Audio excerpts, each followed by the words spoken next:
Assalamualaikum warahmatullahi wabarakatuh. Perkenalkan, saya Daniel Handoko daripada University Muhammadiyah Jakarta. Saya akan membentangkan paper saya yang bertajuk Institusi of Religious Television in Indonesia, Studi on TV9 Nusantara as Islamic Television. First, ya, di Indonesia pasca reformasi ya sudah mulai banyak sekali television di Indonesia, di mana kemerdekaan dalam berpendapat, beropini dan bersyarikat itu sudah banyak sekali, ramai orang sudah membuat television ya.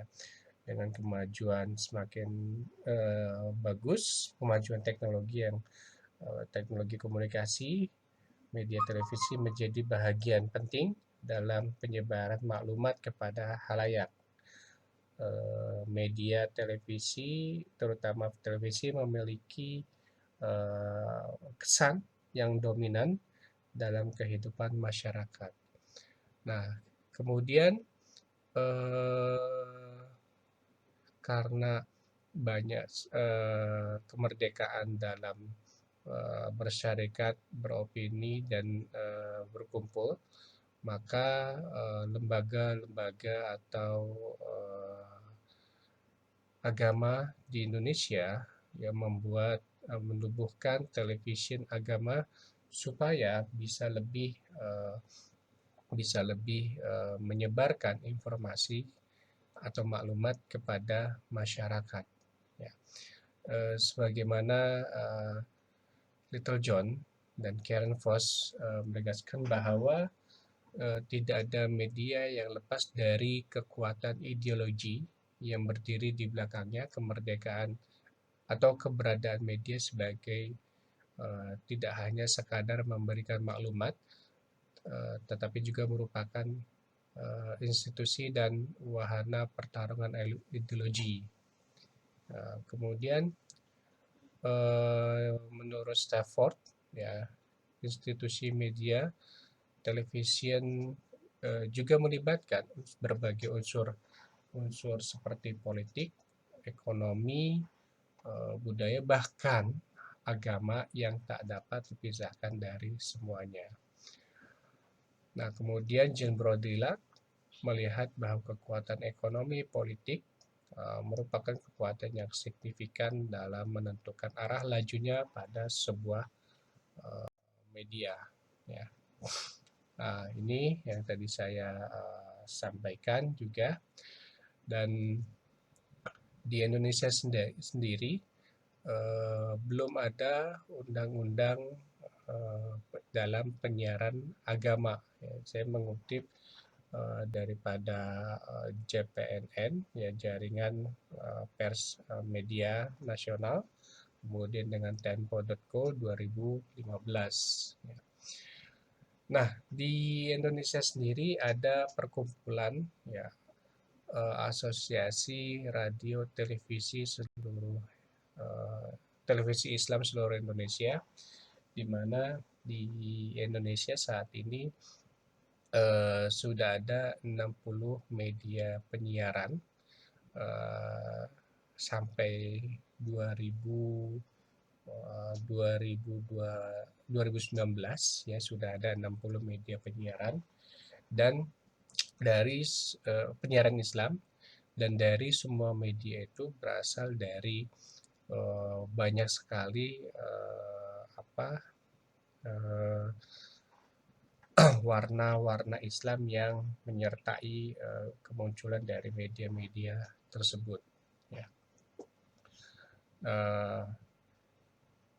Thoib menyebutkan bahwa radikalisme dan keganasan di Indonesia sangat besar, dan tentu dengan adanya radikalisme dan keganasan di Indonesia dikhawatirkan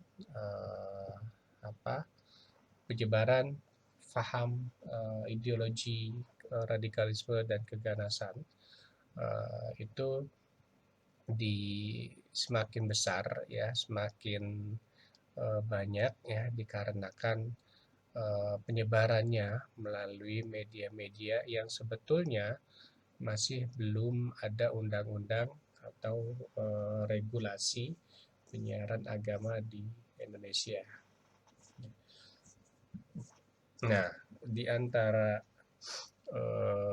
di antara media Islam yang ada itu ya eh, ada organisasi massa Islam ya seperti eh, Muhammadiyah dengan NU ya, dua lembaga agama terbesar ini membuat suatu media yang bisa mempengaruhi masyarakat ya, karena base dari dua organisasi adalah masyarakat yang sangat besar ya, karena memiliki ahli yang sangat besar, yang sangat ramai ya, Muhammadiyah dengan NU ini ya.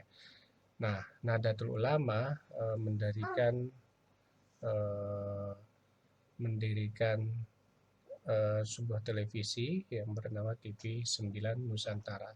Dan bagaimana sebetulnya dari media ini ya, TV 9 Nusantara, dia menjalankan operasionalnya, kegiatannya yang berlandaskan kepada agama ya, atau tradisi Nahdlatul Ulama tersebut ya. Nah, dari kajian ini sebetulnya akan menerangkan amalan kerja kolektif pengurusan media televisi agama dan strategi media televisi keagamaan dalam mengukuhkan televisi Islam. Nah, sebetulnya kajian ini sudah banyak ya yang memberikan eh, pandangan kita terhadap media dan agama, diantaranya Mark Caleb Smith ya, penggunaan media agama dan kaitannya dengan politik dalam pilihan raya di Amerika Serikat yang memiliki kesan yang sangat besar. Kemudian Yasmin Poole, kemudian Bio Pius kayaknya, yang membuat bahwa banyak media-media agama itu menjadi propaganda dalam komersial penyiaran agama di beberapa negara. Kemudian politik dan sosial kultural dalam pekerja media dikaji juga oleh Neha Miglani, Juliana Jatil, dan Nurka Relawati Abdul Karim. Nah, di Indonesia sendiri sudah banyak dikaji ya berkaitan dengan konglomerasi media dan politik agama, kemudian komersialan media dan agama dari Inaya Rahmi ya, dan ini menjadi komodifikasi atau komersialisasi dari eh, kandungan isi media dan televisi agama ya.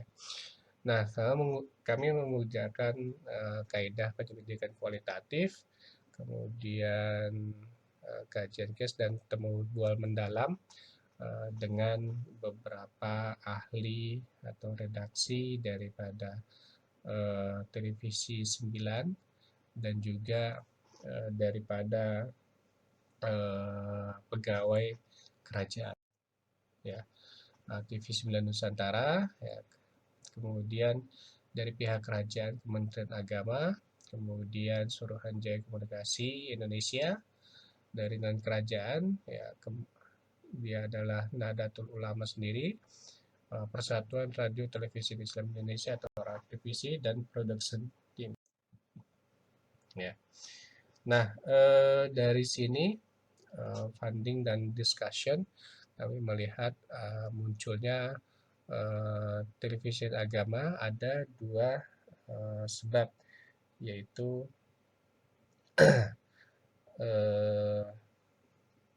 yang pertama konsep atau ide ruang publik.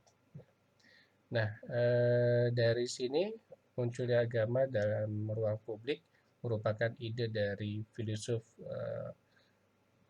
Jerman, ya Jürgen Habermas, yang terkait dengan munculnya berbagai arena baru di mana masyarakat dari berbagai kelompok dan background yang berbeza dapat berdiskusi dengan bebas, yang menyampaikan keluhan, perasaan, dan mengutarakan pendapat dan kritik terhadap kebijakan pemerintah. Nah, kemudian yang kedua, munculnya kontestasi ideologi keagamaan di ranah siaran, di mana televisi dijadikan sebagai wahana bagi penyebaran ideologi yang sesuai dengan manhaj dan corak dari keagamaan yang dianut oleh pemilik agama. Nah, dari sini juga didapatkan bahwa TV9 dalam menjalankan operasionalnya untuk ownership-nya, dia dimiliki oleh Nahdlatul Ulama wilayah Surabaya, ya, dan di mana ini cawangan dari Nahdlatul Ulama di wilayah Surabaya. Ya, kemudian yang kedua adalah Siantar Group, ya, atau PT Siantar Group. Nah, menariknya PT Siantar Group ini dimiliki oleh masyarakat atau non-Muslim, ya, yang dia memiliki simpati kepada ajaran dan kiprah dari Nahdlatul Ulama. Nah, yang ketiga adalah ya, umum, publik, ya, ada beberapa orang, ya, yang menjadi owner dari TV9 dan mostly mereka adalah para ustaz, ya, atau dalam bahasa Indonesianya para kiai, kiai-kiai dari Nahdlatul Ulama yang memiliki saham dalam TV9. Ya.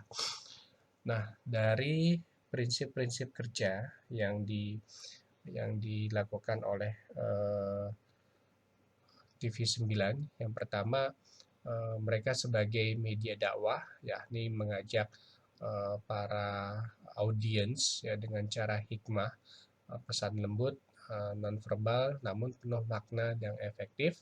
Kemudian mauizah hasanah, pesan deskriptif dan mengarahkan pada deskripsi verbal. Kemudian mujadalah, ya, setara, dialog, partisipasi, tidak menggurui sebagaimana dalam surat An-Anfal ayat 125. Nah, kemudian sebagai penebar prinsip dasar NU, ada 3 hal yang dalam prinsip dasar ini. Yang pertama adalah berupaya menjadikan masyarakat yang terbaik menggunakan prinsip manusia terbaik mabadi khairu ummah, ya, kemudian menjadikan ulama sebagai pemimpin, ya, yang harus dihormati karena mereka menganggap ulama sebagai pewaris dan penerus misi Nabi warasatul anbiya, dan juga penerang kehidupan syurudud dunia, ya, sebagai lentera panutan di akhirat, masa bibul akhirah. Nah, kemudian juga sikap kemasyarakatan NU sebagai tawasud, ya, garis tengah, tidak radikal. Kemudian tasamuh sebagai modern atau lembut, tawazun berimbang, ya, titik temu atau equal. Nah, kemudian juga TV9 selain dari prinsip-prinsip keislaman juga terikat dengan 4 fungsi pers, ya, ini to inform atau lil isyar, memberikan informasi, berita, kabar. Kemudian to educate, ya, lil tarbiyah, memberikan pendidikan kepada masyarakat luas. To entertain, memberikan hiburan kepada masyarakat. Nah, selain itu juga TV9 juga menyebarkan konsep-konsep ya, religi. Ya, dari sini mereka juga mengukuhkan sebagai televisi eh, yang menggunakan konsep-konsep keislaman ya dalam menyebarkan menyebarkan nilai-nilai keislamannya ya. Eh, Hal ini tidak lepas daripada peran dari Nahdlatul Ulama sendiri ya yang sebagai induk daripada televisi ini ya. Nah, kemudian juga konsep-konsep nilai aswaja atau ahlus sunnah wal jamaah yang tadi juga sudah saya sebutkan, tawazun, tasamuh, dan tawasud ya. Nah, dari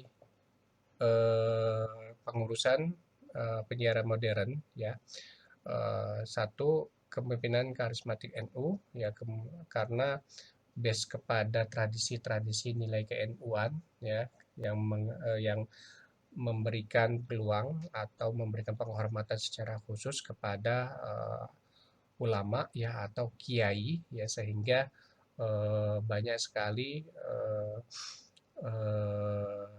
santri yang menjadi redaksi atau kru dari sebuah televisi ya, yang ada di TV9 ya. Kemudian budaya NU ya, yang ada istilah yang memberikan penghormatan kepada seorang kiai atau ulama ya, bahasa Jawanya derek kiai ya, atau yang kita sebut dengan follow the kiai ya, atau mengikuti kiai ya. Nah, kemudian juga secara profesional. Nah, secara profesional ini walaupun menggunakan tradisi-tradisi NU tapi juga profesional ya, dan hal ini terlihat daripada banyaknya para redaksi yang berasal dari santri-santrinya dan memiliki jiwa jurnalisme ya untuk menjalankan sebuah televisi ya. Nah, dari sini walaupun TV9 merupakan TV dakwah ya, dakwah Taiman yang memberikan hiburan-hiburan dakwah dengan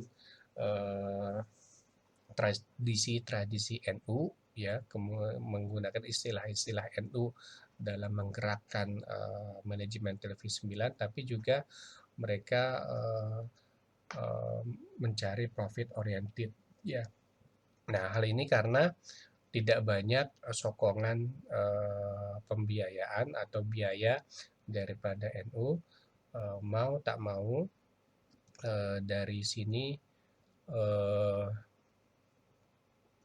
mereka harus mendapatkan income daripada iklan ya, di mana mereka bekerja sama dengan mana-mana pihak ya yang bersetuju dengan nilai-nilai NU, dan dia juga bisa memberikan iklan ya atau manajemen secara kuat ya pada TV9 ya. Nah, yang menarik ya daripada TV9 ini, ternyata dari ownership dari TV9 ini perusahaan atau orang non muslim ya, non muslim yang menjadi leader di manajemen ya, yang memberikan pengaruh atau kesan yang sangat signifikan terhadap profesionalisme dengan profit oriented yang sudah dibangun ya. Nah, dari sini perlunya ada kajian yang bisa memberikan pemahaman lebih dalaman ya berkaitan dengan TV Islam atau TV religius di Indonesia. Baik, terima kasih. Wabillahi taufiq wal hidayah. Assalamualaikum warahmatullahi wabarakatuh.